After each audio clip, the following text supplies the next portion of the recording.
Jamen, jeg har en rideskole, fordi at jeg i mit daglige erhverv er ridefysioterapeut og behandler handicappede på hesteryg. Og så har jeg, siden jeg var 4 år gammel, været ridepige, hestepige, og synes, at det var en fantastisk mulighed at give andre børn og unge muligheden for at lære at ride og få samværet med heste og ponyer. Vi har her på stedet 48 heste, hvor 12 af dem er rideskoleponyer. Vi har 4 handicapheste, og de resterende heste er privatejet, som er opstaldet. Lad os starte med, at vi tager. Vi har 18 rideskolehold her om ugen, og det bruger vi så de her 12 ponyer på. Der er maks 7 på vores rideskolehold, så der er mulighed for, at ridelæreren kan nå hele vejen rundt og undervise på alle børnene. De yngste i rideskolen er mellem 6 og 7 år, og de ældste er en 16-17 år. Man kan sige, grundlæggende er det vigtigt, at børn kan forstå en fælles besked for at kunne modtage rideskoleundervisning, eftersom at der er 7 på holdene. Så kollektiv beskeder skal være grundlæggende i orden for børnene, før de kan starte til ridning.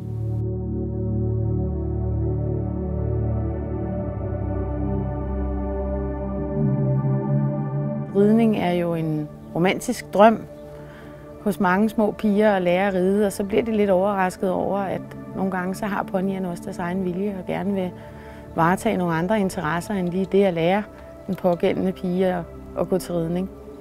Jamen, den største glæde ved at lære at gå til ridning, det må være den succesoplevelse, det bliver, når ridelæreren beder eleven om at udføre en opgave, og eleven lykkes at få hesten til at løfte den opgave sammen med pigen. Det må man sige, det må være den ultimative succesoplevelse. Det er heller ikke ualmindeligt kendt, at ridepiger er nogle af de bedste ledere i erhvervslivet, når de går hen og bliver voksne. Og min overbevisning er, at grunden til de her ridepiger, de bliver så gode til at lede og fordele arbejde i en anden sammensætning, det er, at når vi har med hester at gøre, så er sikkerhed og overskuelighed og overblik noget af det vigtigste for, at tingene de lykkes for os. Så hvis der sker en lille ting over til venstre, så kan vi hurtigt regne ud, hvad der så sker om 5 sekunder nede til højre. Og det er den erfaring, der gør, at pigerne de får nemmere ved at få overblik over nogle situationer, så de kan handle langsigtet på en fornuftig og god måde. Jamen, udover at lære at ride på en hest og have samværet med hesten som sådan, så har hesten også en evne til at behandle vores sind eller vores glade i låget følelse. Man har fundet ud af, at hesten som terapidyr er på niveau med delfinen. Og det vil sige, at den rummer en eller anden evne til at give os noget, som er helende for os, for vores sjæl.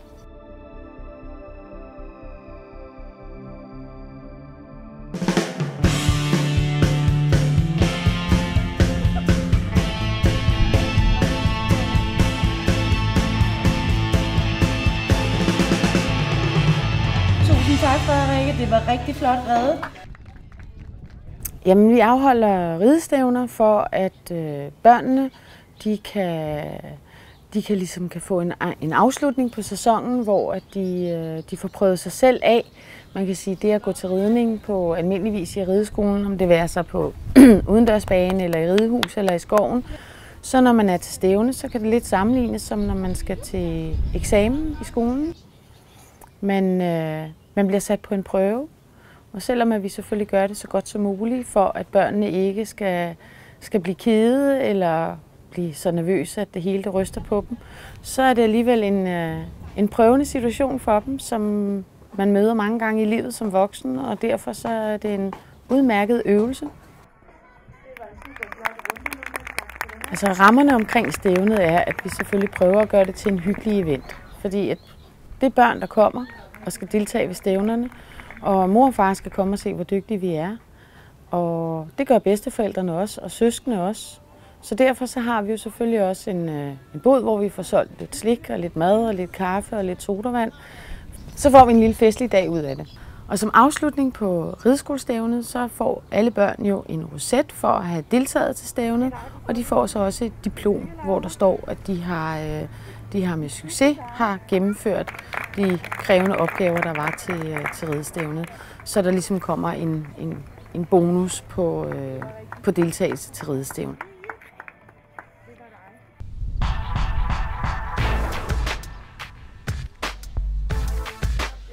Ridelejr er en uge, hvor børnene kommer søndag og bliver her til lørdag, og de har hver deres helt egen pony hele ugen. Og i den uge, der introducerer vi børnene til en masse forskellige ting, som ikke er muligt under almindelig rideskole. Og de bliver introduceret til forskellige aktiviteter med hestene, som selvfølgelig går ud over den normale aktivitet, man har i rideskolen. Vi har dagslange rideture i skoven med medbragt frokost. Vi har pony games. Pony games er en form for stafet med ponyen, hvor man skal to, der rider mod hinanden, og så skal man hurtigt ned i den anden ende, og på vej ned til den anden ende, så er der en masse opgaver, man skal nå at løse på samme tid. Man skal måske hoppe af hesten for at gå på line og hoppe op igen, og man skal ride noget slalom, og sådan forskellige øvelser, som udfordrer børnene på en anden måde, end hvad vi gør normalvis i rideskolen.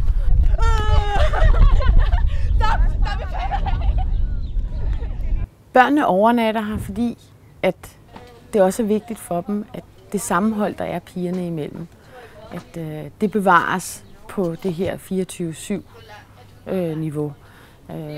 Der er jo mange ting i aspektet at have med ponyerne at gøre, så ud over at lære at ride.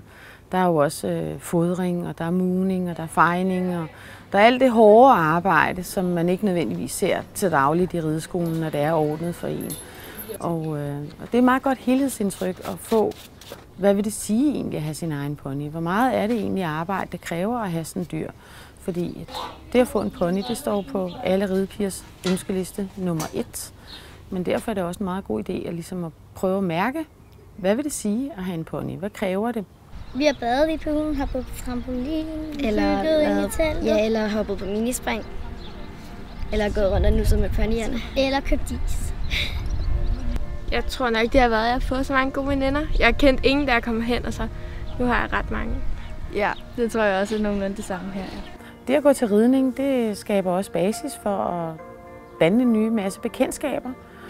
Da vi som sagt er 125 børn i vores rideskole, så er der jo rigtig mange jævnaldrende veninder, der deler den samme interesse.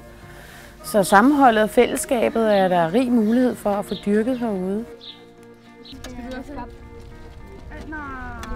Hvis vores indslag har vakt din interesse, så er du selvfølgelig altid velkommen til at komme ned og kigge.